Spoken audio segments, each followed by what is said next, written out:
성서의 시간. 이 시간에 기독교 종합대학 한국성서대학교와 한국성서선교회 성서대학교회에서 보내드립니다. 성서대학교회 반세우 목사님의 설교 말씀으로 함께 하십니다. 오늘 우리가 함께 나눌 하나님의 말씀은 로마서 8장 1절에서 17절 말씀입니다. 바울은 7장 마지막 절에 이런 한탄을 했어요. 오라, 나는 곤고한 사람이로다. 이 사망의 몸에서 누가 나를 건져내랴. 사실 이것은 바울만의 고백은 아니죠. 우리 모두의 고백입니다. 그런데 바울이 그런 한탄의 자리에서 머물지 않았어요. 다음 7장 25절에 바울은 우리에게 이렇게 말합니다. 우리 주 예수 그리스도로 말미암아 하나님께 감사하리로다. 그는 방금까지 비참한 처지에서 한탄을 했는데 하나님께 감사와 찬양의 고백으로 바뀌었어요. 오라, 나는 곤고했다고 했던 사도 바울의 고백이 이처럼 아름다운 찬송의 고백이 될 수 있었던 것, 무엇 때문이었을까요? 오늘 본문 1절은 자신의 이런 변화된 상태를 이렇게 표현했습니다. 그러므로 이제 그리스도 예수 안에 있는 자에게는 결코 정죄함이 없나니. 그렇습니다. 사도 바울은 나는 오라 곤고한 자라 외칠 수밖에 없었는데 그런 나를 위하여 예수님이 구원하러 이 땅에 오셨다라고 그는 감탄하고 있습니다. 그리고 그 예수님 안에 거한 이들은 성경에 다음과 같은 놀라운 약속을 들려주었다고 우리에게 기록해 줍니다. 로마서 8장 14절 15절이에요. 무릇 하나님의 영으로 인도함을 받는 사람은 곧 하나님의 아들이라. 너희는 다시 무소하는 종의 영을 받지 아니하고 양자의 영을 받았으므로 우리가 아빠 아버지라고 부르짖느니라. 오라, 나는 곤고한 자로다. 이 탄식에서 하나님의 아들이라고, 하나님의 딸이라고 고백할 수 있는 놀라운 신분의 변화가 일어났다고 말합니다. 하나님을 아빠, 아버지라 부를 수 있다는 거예요. 사랑하는 여러분, 우리가 어떻게 하나님을 이렇게 아빠, 아버지로 부를 수 있단 말이에요. 그 일을 가능하게 하신 주체를 오늘 본문은 이렇게 말합니다. 하나님의 영으로 인도함을 받은 사람. 네, 하나님의 영, 곧 성령 하나님의 역사입니다. 본문은 우리에게 성령님이 우리 가운데 임하시면 일어나는 놀라운 역사를 들려줍니다. 첫째로 성령님은 우리를 죄 가운데서 해방케 해주십니다. 1절은 우리에게 이렇게 말씀합니다. 그러므로 이제 그리스도 예수 안에 있는 자에게는 결코 정죄함이 없나니. 바울은 말합니다. 예수 이전에 우리는 모두가 다 죄의 노예였습니다. 설사 선한 일을 소원한다 해도 우린 할 수가 없었죠. 죄가 나의 주인이었기 때문입니다. 그런데 이제는 다릅니다. 우리는 예수님 안에 있습니다. 그래서 결코 정죄함을 받지 않습니다. 사단은 우리에게 끊임없이 참소해요.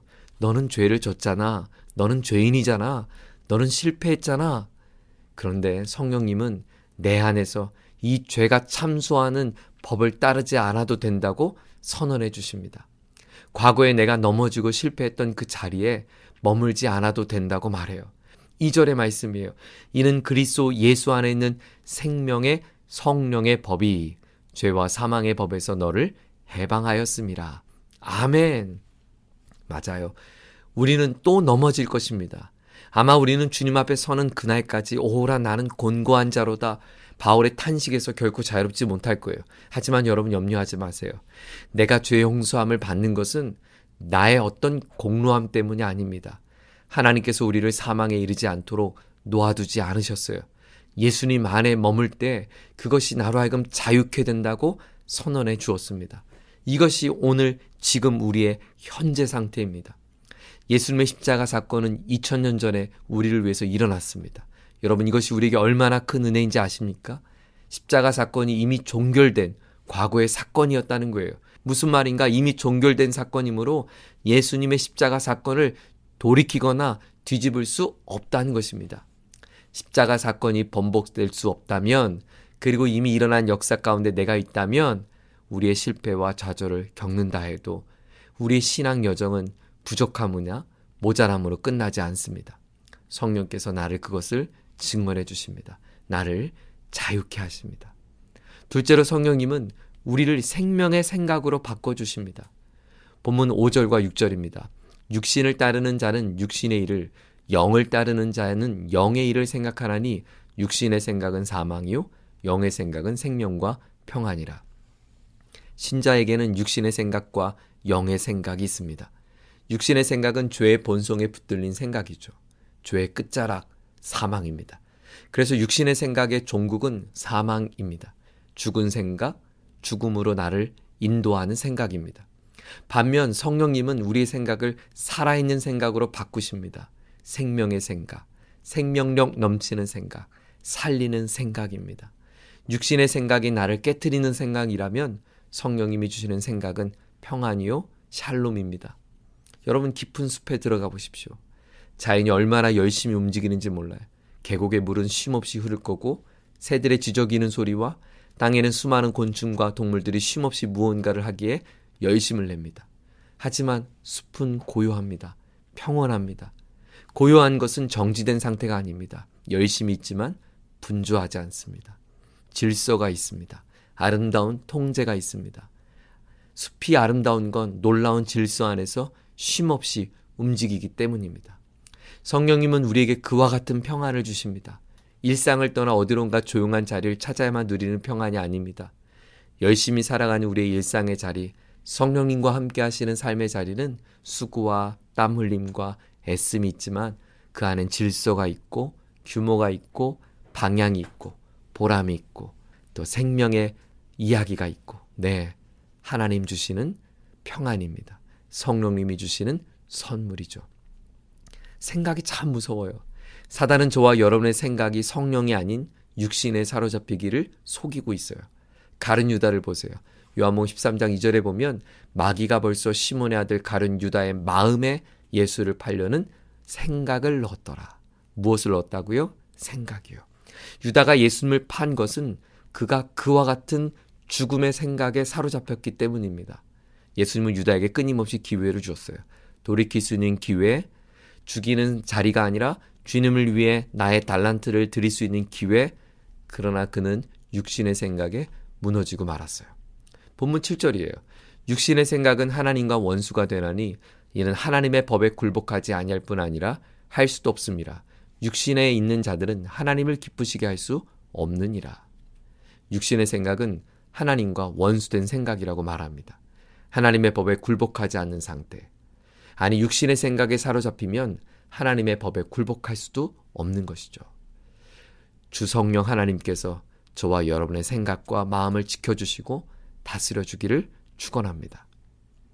세 번째, 성령님은 주님을 닮는 삶으로 우리를 인도해 주세요. 오늘 본문 12절로 15절 말씀입니다. 그러므로 형제들아 우리가 빚진 자로 돼 육신에게 져서 육신대로 살 것이 아니니라. 너희가 육신대로 살면 반드시 죽을 것이로되 영으로서 몸의 행실을 죽이면 살리니 무릇 하나님의 영으로 인도함을 받는 사람은 곧 하나님의 아들이라. 너희는 다시 무서워하는 종의 영을 받지 아니하고 양자 영을 받았으므로 우리가 아빠 아버지라고 부르짖느니라. 성령님은 우리를 생각 가운데 머물지 않게 하십니다. 우리를 일으켜 주십니다. 그리고 하나님의 영으로 인도함 받는 삶을 살도록 도우십니다. 하나님의 자녀다운 삶이 말이죠. 주님 닮은 거룩한 삶으로 초청하십니다. 주님의 마음이 담겨있는 자들은 주님을 어떻게 기쁘시게 할까 꿈꾸게 합니다.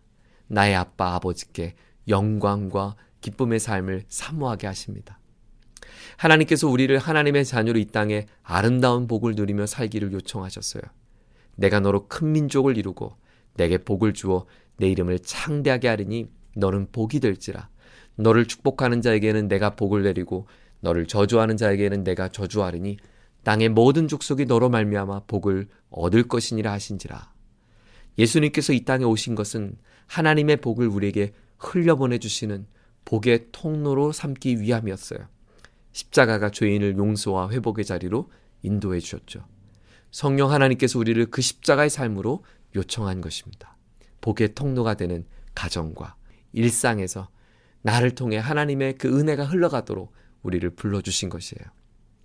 먼 훗날 우리는 아빠 아버지를 다시 만나게 될 것입니다. 그날에 우리를 향해 두 팔 벌려 안아주시는 주님께 아빠 아버지 이렇게 소리치며 달려가고 안기겠죠. 여러분, 그날 주님께서 저와 여러분에게 무슨 말씀을 해주실까요? 저는 이 말을 꼭 듣고 싶어요. 사랑하는 내 아들아, 고맙다. 고마워. 많이 아팠지? 많이 힘들지? 내가 너를 사랑한 것처럼 나의 귀한 양들을 잘 보살펴주니 고맙다. 여러분은 주님 앞에 서는 그날 우리 주님께서 여러분에게 무슨 말씀을 들려주기를 원하세요? 주님께서 여러분에게 어떤 메시지를 전해주기를 원하세요? 오늘 그 한 문장이 우리 신앙생활에 걸어가야 할 중요한 좌표가 될 것입니다. 날마다 성령님과 동행하며 나의 지나왔던 정죄의 자리에 머물지 않고 나를 하나님이 기뻐하시는 생명의 생각으로 그리고 영혼을 살리는 삶의 자리로 주님을 닮은 아름다운 선한 삶으로 우리를 인도해 주시기를 소망합니다.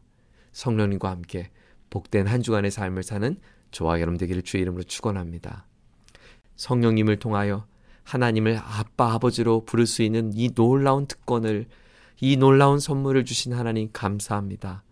하나님 아버지 앞에 아빠라고 한 걸음에 달려가 품에 안기는 주의 자녀들의 삶을 하나님 복나려 주셔서 성령님 주시는 귀한 선물을 부여잡고 이 땅에서 아름다운 주의 자녀된 삶을 살아가는 우리 모두가 되게 하여 주옵소서. 예수님 존귀하신 이름으로 기도드립니다. 아멘.